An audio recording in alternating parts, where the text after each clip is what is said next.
En el Congreso del Estado llegaron dos iniciativas para aterrizar la reforma al Poder Judicial y llevar también a elección, y llevar y aterrizar esta reforma al Poder Judicial, pero estatal.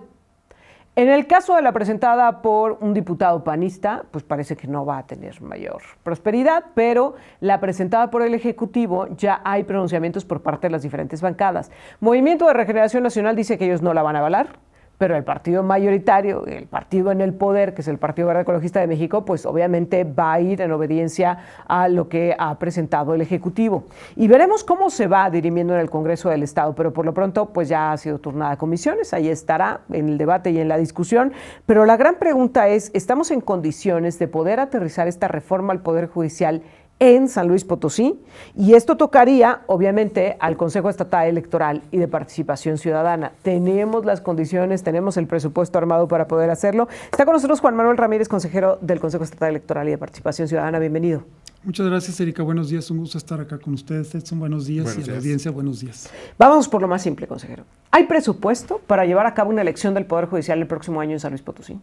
CEPAC no autorizó, o más bien no presupuestó una elección extraordinaria porque justamente en las fechas en que nosotros emitimos o aprobamos nuestro proyecto de presupuesto de egresos para mandarlo al Poder Ejecutivo para su inclusión en el proyecto de presupuesto de egresos del 2025, no existía, vaya, en este momento incluso no está firme todavía lo que ya se votó, ¿no? Pero no, o sea, hasta el momento no hay un presupuesto, digamos, elaborado para esta elección extraordinaria. Tendría que elaborarse justamente pues a partir de lo que ya se vio en el Congreso del Estado, una vez que se publique en su momento las modificaciones constitucionales y a la ley electoral, pero en este momento firme no hay un presupuesto elaborado para llevar a cabo esta elección. En caso de que esto se autorice y que se tenga que buscar un presupuesto, me decías, tendría que ser un presupuesto extraordinario, ¿ante quién se solicitaría? Es decir, ¿de dónde saldría ese dinero? ¿De la Federación, del Estado? ¿De dónde saldría? Del Estado. Tendría que ser ante la Secretaría de Finanzas, habría que solicitar una ampliación presupuestal. Eso es como está contemplado en nuestra Ley de Presupuesto y Responsabilidad Hacendaria. ¿Cuánto podría costar una elección como esta? Mira, en este momento no tengo una cifra concreta. Sí es importante tener en cuenta que lo que se ha visto en el Congreso del Estado es que serían 3 elecciones, ¿no? Es decir, sería la elección de magistradas del Supremo Tribunal de Justicia del Estado, la elección de una magistratura del Tribunal Unitario del Poder Judicial, y serían 66 juezas de distrito de primera instancia. Entonces son 3 tipos de elecciones, ¿no? Entonces, sí, claro. Eso implica que muy probablemente vayamos a tener el elector o electora se enfrente a 3 urnas en el ámbito estatal, estoy hablando únicamente. Pero que además tendría que llevarse a todo el Estado, es decir, no pensemos nada más en zona metropolitana, tendría que llevarse a todo el Estado, es decir, ¿sería algo equiparable a una elección a las elecciones municipales? Más bien sería equiparable en el caso del Supremo Tribunal de Justicia, las 16 magistraturas. En el caso de la elección de la magistratura del Tribunal Unitario de Administración Judicial, sería una elección estatal, es decir, equiparable más o menos al ámbito de la gubernatura, ¿no? Es decir, todos los potosinos y potosinas, electores, electoras, potosinos, potosinas, tendrían que elegir esos cargos. Más ya lo que tiene que ver con las elecciones de jueces y juezas, sería una elección distrital. ¿Cómo se definiría esto de quién por quién? Porque, a ver, los distritos electorales no empatan con los distritos judiciales. ¿Cómo tendría que definirse quién vota por qué?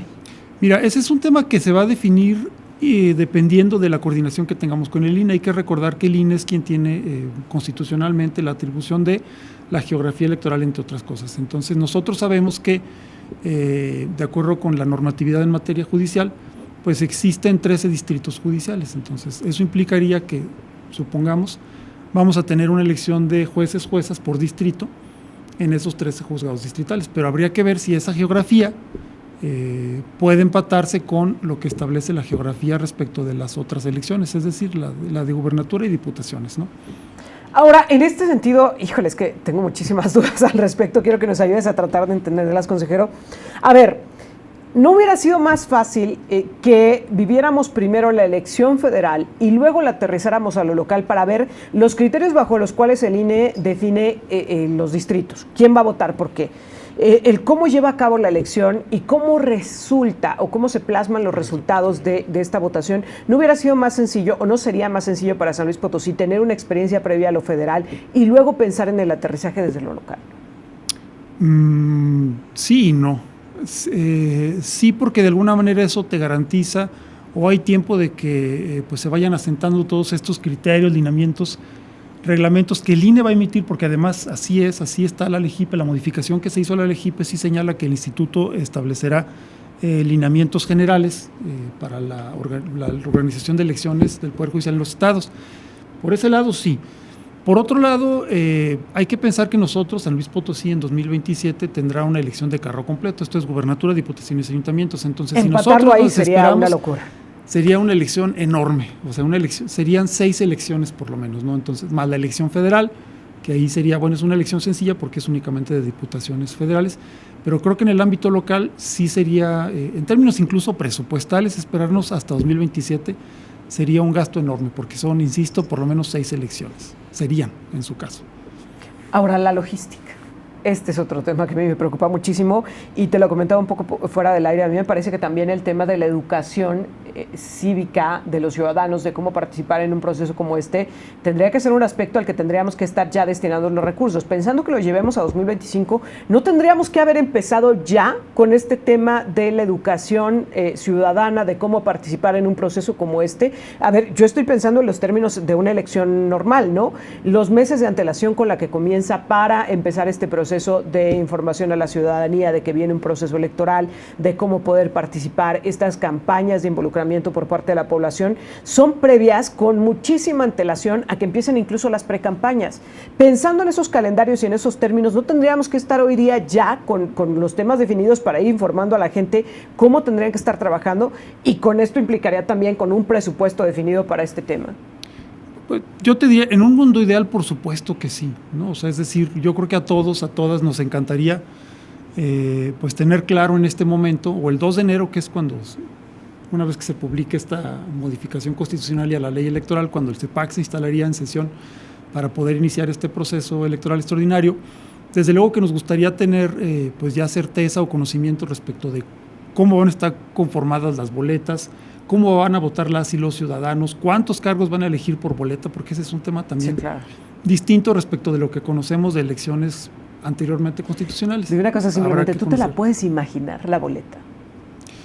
En este momento tengo varios escenarios, imaginamos, mira, sí es importante comentarles algo, nosotros en noviembre en CEPAC tuvimos una junta con los directores y directoras porque sí sabíamos que era muy probable que en 2025 fuéramos o nos sumáramos a la elección extraordinaria federal, y en ese sentido les pedimos que antes que un presupuesto que imaginaran o que empezaran a mapear procedimientos, ¿no? Es decir, a ver, empiecen a ver qué es lo que tenemos que regular. O sea, hay cosas que más o menos ya vienen en la modificación de la Constitución federal, en la modificación a la LEGIPE. Sé que hay cosas que se implementarán acá, pero hay cosas que no van a cambiar mucho, ¿no? O sea, es decir, vamos a ir juntos, entonces imaginen procedimientos, porque esto era, como te decía un poco antes de entrar al aire, y con el perdón de Gabriel García Márquez, era crónica de una elección anunciada. Sabíamos que era muy probable que en San Luis Potosí tuviéramos una elección local del Poder Judicial. Sí. Aparentemente así va a ser, ¿no? Ya tenemos un proyecto, un decreto aprobado por el Congreso del Estado, falta que entre en vigor, que se publique. Entonces, bueno, nosotros de manera precautoria pues tuvimos esa reunión, pero sí, desde luego, también tenemos muchísimas dudas que tendremos que ir despejando. Por una parte, pues en el ámbito local, por otra parte, de manera coordinada, esperando lo que el INE, los lineamientos que el INE vaya emitiendo. Sé que va a ser muy rápido y sí, por supuesto que también nos preocupa la pedagogía del voto. Los electores, las electoras se van a enfrentar a una boleta nueva, distinta, que no tiene mucho que ver con las boletas de una elección de diputaciones, gubernatura, presidencia de la República, ayuntamientos. Sí es un tema que preocupa, pero que estamos ocupados en eso y que, pues, de acuerdo con lo que establecen las modificaciones a la ley electoral y a la Constitución, vamos a necesitar mucho apoyo de medios de comunicación, del sector público, del sector privado, del sector social, para pues poder llegar a la ciudadanía con esta información una vez que la tengamos y que puedan pues emitir un sufragio que sea, digamos, que no se anule, pues, ¿no? Que sea entendido, que sea con conciencia de la ciudadanía, porque a ver, ¿cuánto tiempo ha tomado el que la ciudadanía pueda entender, por ejemplo, el tema? Yo creo que en gobernador, en alcalde, en presidencia de la República, pues no hay mayor problema, no hay mayor debate, pero, por ejemplo, en el tema de las diputaciones locales, ¿cuánto tiempo ha tomado que la gente entienda cuál es su distrito, que lo conozca, que sepa quiénes son entonces los candidatos, candidatas a representar a su distrito y que pueda emitir un voto quisiera decirlo, bien consciente bien pensado, bien analizado, es que no quiero llamarlo así, pero creo que la palabra es inteligente. Un voto inteligente, sabiendo y teniendo conocimiento de todos los elementos para poder emitir ese voto y hacerlo válido y que realmente represente su voluntad. No un acto de me paré en la urna y no supe qué hacer y entonces taché el que sea, sino realmente un voto inteligente de lo que yo quería y lo que yo deseaba plasmado en una boleta. Se supone que ese es el espíritu de una elección. Ahora, pensar en el caso de 66 jueces me parece bien complejo y más por las especializaciones en el Poder Judicial. Me parece muy complejo que podamos entender como ciudadanos, y yo te lo confesaba fuera del aire y lo digo ahora, ¿no? Quienes estamos en los medios de comunicación hemos tenido muchos problemas para acabar de entender cómo funciona el Poder Judicial, pues yo no quiero pensar el resto de la población. Aunque hayas tenido experiencia, aunque hayas estado ahí, aunque hayas tenido un proceso en algún momento cercano al Poder Judicial, no lo conocemos. Y no lo conocemos, y esto quiero hacer culpa del mismo sistema. El Poder Judicial ha estado encapsulado durante años, cerrado, sin tener estas comunicaciones efectivas ante la población. Cuando recién se planteó la reforma del Poder Judicial, los vimos salir a tratar de socializar su trabajo, pero previo a ello no lo hacían y no lo han hecho a cabalidad. Es muy complejo que los ciudadanos conozcamos bien a bien qué es exactamente lo que vamos a estar eligiendo en este proceso abierto a la ciudadanía. Y a mí lo que me preocupa es que el argumento es que sea una democracia cuando la gente realmente va a ir a votar en una boleta interminable por lo que Dios le dé a entender y no realmente en un voto inteligente de lo que ellos quieren plasmar y de lo que ellos quieren ver reflejado en el Poder Judicial. Sí, es un reto grande, ¿no? De unas dimensiones, pues, digamos, muy grandes, pero bueno, en ese sentido, pues a las autoridades electorales no nos toca más que, pues en ese sentido, acatar lo que establecen las normas, la Constitución, y tendremos que trabajar muy fuerte justamente en esta parte que es, como te decía, la pedagogía del voto, de que las y los electores sepan cómo vamos a elegir, cuántos cargos se van a elegir por boleta, y partiendo de que es una lógica distinta, ¿no? Es decir, incluso son 6 etapas del proceso electoral judicial. En un proceso electoral de los anteriores constitucionales, como diputaciones, ayuntamientos, gubernatura, pues es un proceso electoral de 3 fases, ¿no? Ahora, sí, hay una lógica distinta porque hay una asignación de acuerdo a quien vaya obteniendo más votos, y además, lo cual me parece algo, digamos, que yo celebro, se tendrán que hacer esas asignaciones cuidando la paridad, ¿no? Eso desde luego me parece completamente rescatable, pero es una lógica distinta, ¿no? Es decir, el cómputo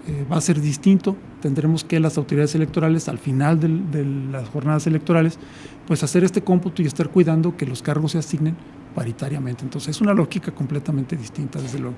Tú decías, para el 2027 hubiera sido una locura, pero ¿no hubiera sido más sano patearlo más adelante? Es decir, no tener que llevarlo justo ahora en la implementación de la reforma al Poder Judicial estatal.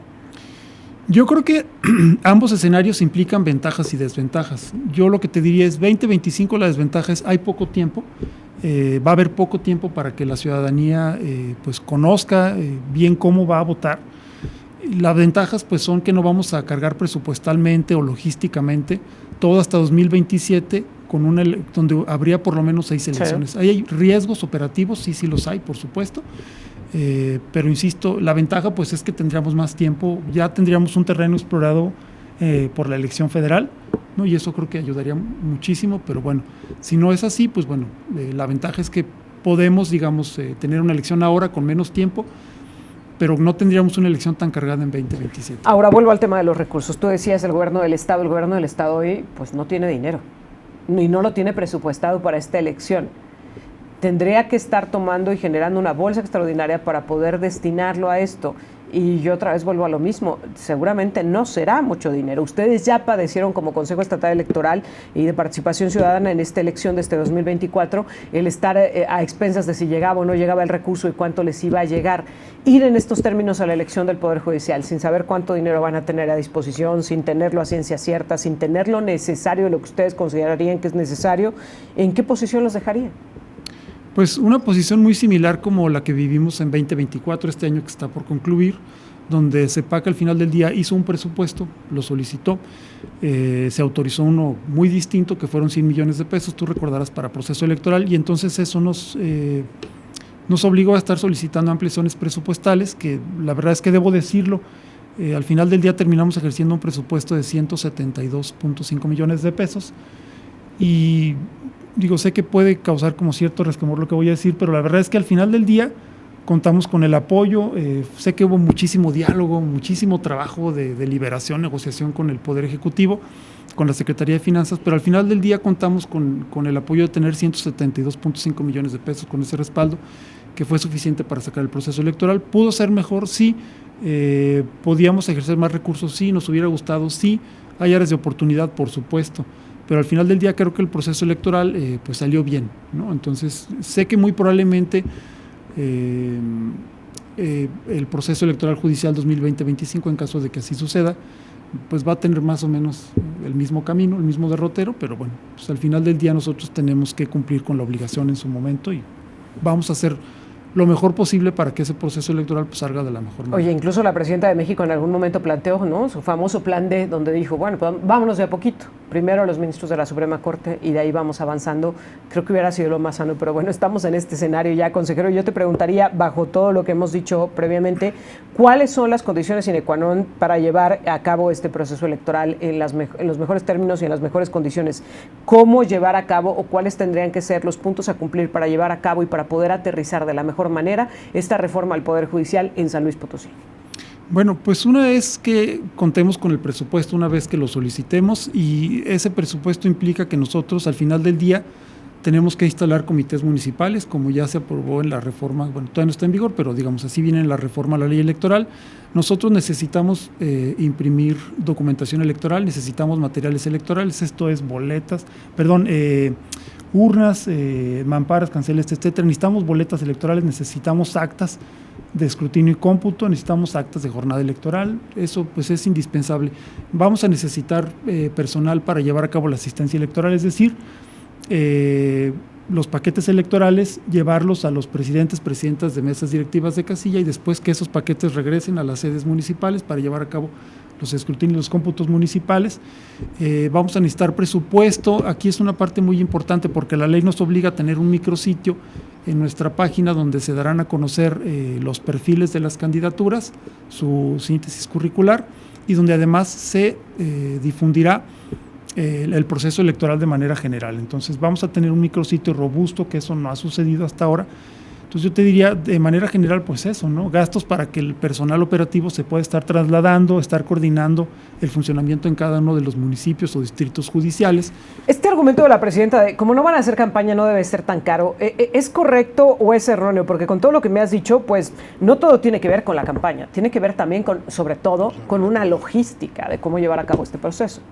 Sí, es lo que yo te decía, un poco creo que lo comentábamos fuera del aire. Nosotros, San Luis Potosí, este año 2020-24 en campañas fueron 40 y tantos millones de pesos. Efectivamente no vamos a gastar en campañas, digamos, nos vamos a ahorrar ese dinero, pero al final del día el financiamiento ordinario de los partidos políticos sigue, ¿no? Eso no cambia, independientemente de que ustedes saben, los partidos políticos no juegan o no entran, digamos, en esta elección del Poder Judicial. Sin embargo, ellos tienen su vida aparte, siguen recibiendo su presupuesto para gasto ordinario, me parece correcto. Pero sí tenemos que ejercer recursos en toda la logística de la organización de un proceso electoral. Por supuesto que no va a haber debates entre partidos, pues es cierto, ¿no? Pero al final del día sí tienen derecho los candidatos y candidatas al Poder Judicial, pues a poder participar en entrevistas noticiosas y en foros gratuitos. Imagínate, que puedan organizar. De 66 cargos, de a 3 aspirantes por cada uno, bajita la mano, va a estar complicadísimo. Son muchísimas candidaturas, se van a distribuir, la de los jueces de primera instancia, pues la buena noticia es que no es que sea una elección estatal, sino que ellos, de acuerdo a la geografía, digamos, judicial, pues podrán participar o podrán llevar a cabo sus campañas en ciertas zonas, pero sí es el gasto operativo de una elección continua, eso no puede cambiar mucho, porque al final del día, pues insisto, tenemos que llevar urnas, tenemos que instalar comités donde se van a llevar a cabo los conteos sellados, agrupamiento de las boletas, tenemos que imprimir las boletas, la documentación electoral, tenemos que hacer asistencia electoral, tenemos que hacer monitoreo para verificar que los funcionarios públicos y los partidos no hagan campañas a favor de algún candidato o candidata. Entonces, si te fijas, pues en términos operativos es una elección. Sí, claro. Finalmente te preguntaría, ¿cómo reducir el riesgo del involucramiento y de la participación de pues cuestiones ilegales de los grupos delictivos, claramente hablando, dentro de una elección como esta? Ha sido uno de los grandes retos en las elecciones constitucionales en las que tenemos. Ahora llevado al Poder Judicial, la tentación va a ser mucho mayor. cómo blindar esta elección de los partidos, de los gobernantes en turno y de la delincuencia. Mira, de los gobernantes y de los partidos políticos, pues al final del día tendrá que haber una serie de lineamientos para regular esto. Tendremos que hacer un monitoreo para verificar que no se estén haciendo pronunciamientos por parte de quienes no deben respecto de favorecer a los candidatos o candidatas a magistraturas o jueces, juezas, ¿no? Respecto de la delincuencia organizada, pues bueno, ahí sí sería una competencia de las autoridades en materia de seguridad. Seguramente habrá mesas de coordinación entre las autoridades electorales, las instancias de gobierno, pero sí creo que eso sería una competencia completamente de las autoridades en materia de seguridad. Consejero, te agradezco mucho que hayas estado con nosotros. Además te quiero pedir, estamos cerrando este año 2024, pero va a ser fundamental en 2025, conforme vaya avanzando este tema, que podamos estar en comunicación e ir etapa por etapa conociendo cómo va el proceso, porque si pensamos que llegando al día de la elección la gente va a acudir a las urnas desbordada a elegir al Poder Judicial, creo que estamos muy alejados de la realidad. Gran parte del éxito o del fracaso que pueda tener este proceso es que tanto logran las instancias involucradas socializarlo, hacernos entender a los ciudadanos por qué tendríamos que participar en un proceso como este y cómo tendríamos que hacerlo, y por eso te quiero ofrecer que estemos en comunicación. Con todo gusto, y la verdad es que a nombre de CEPAC agradeceríamos muchísimo toda esta colaboración y que nos abran las puertas en los medios de comunicación, porque sí hay que decirlo, tenemos poco tiempo para organizar esta elección, tenemos poco tiempo para que la ciudadanía sepa cómo va a votar y qué es lo que va a votar, y en ese sentido todo el apoyo que podamos recibir de los medios de comunicación, que siempre lo agradecemos, para dar a conocer esta información, pues por supuesto nosotros siempre estaremos atentos y dispuestos a colaborar. Gracias, Juan Manuel Ramírez, consejero de CEPAC, muchas gracias por estar con nosotros. Al contrario. Vámonos a la pausa, Edson.